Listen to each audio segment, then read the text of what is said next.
This is a video from my Calculus 1 Exam 2 review. The directions say to find the derivative. Suppose we're given y equals inverse hyperbolic cosine of x. The domain is 1 to infinity where 1's included, and the range is 0 to infinity where 0's included. We want to find dy dx. So what we're going to do is we're going to start with y equals inverse hyperbolic cosine of x. Solving for x, we get x equals hyperbolic cosine of y. But we can write this as x equals e to the y plus e to the negative y divided by 2. And so what we want to do from here is solve for y. So 2x equals e to the y plus e to the negative y. So I came over here and just multiplied both sides by 2.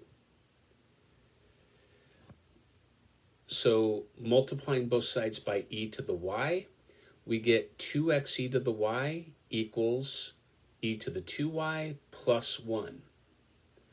Subtracting 2x e to the y on both sides of the equation, we get e to the 2y minus 2x e to the y plus 1 equals 0. But remember, e to the 2y is e to the y squared. So this is quadratic in form, and for that reason, we're going to solve for e to the y. Now, applying the quadratic formula, we can say e to the y is 2x plus or minus the square root of 4x squared minus 4, all divided by 2. So e to the y is 2x plus or minus the square root of 4 times the quantity x squared minus 1 divided by 2. But the square root of 4 is 2.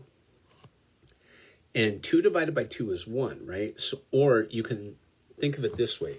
I'm going to factor out a 2 from the numerator to cancel the 2 that's located in the denominator. And when I do that, I get e to the y is equal to x plus or minus the square root of x squared minus 1, which says e to the y is equal to x plus the square root of x squared minus 1, or e to the y is equal to x minus the square root of x squared minus 1. But remember that we have a restriction on y.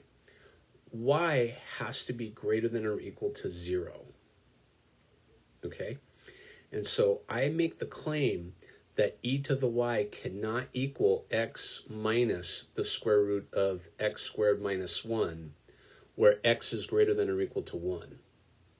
That cannot happen. Okay? Think about why.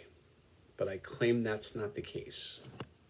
And so what we have is that e to the y is equal to x plus the square root of x squared minus 1.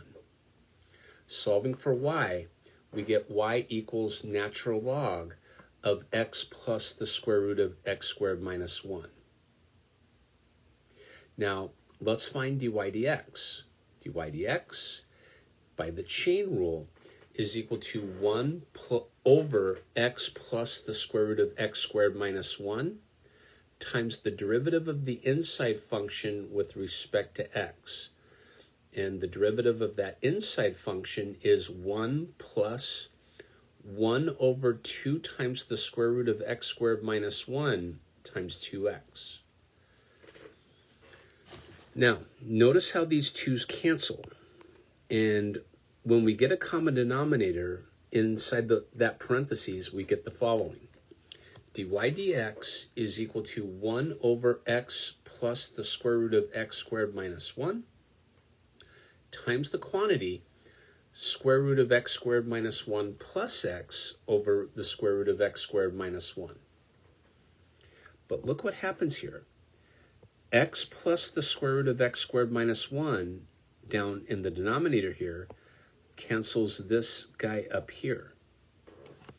And what we have left is that dy dx is equal to 1 over the square root of x squared minus 1.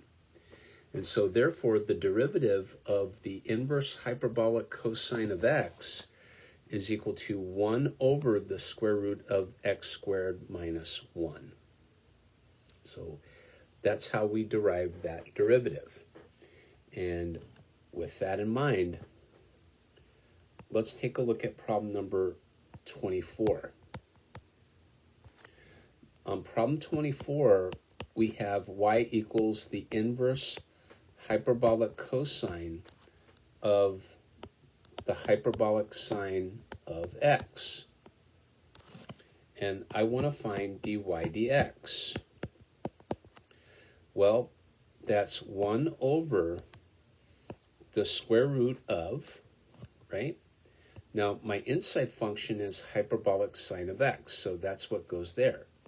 So I'm going to take hyperbolic sine squared x, and I'm going to subtract 1.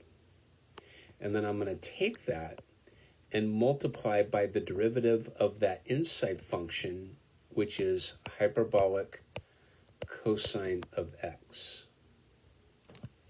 And so, therefore, dy dx is equal to the inverse hyperbolic cosine of x divided by the square root of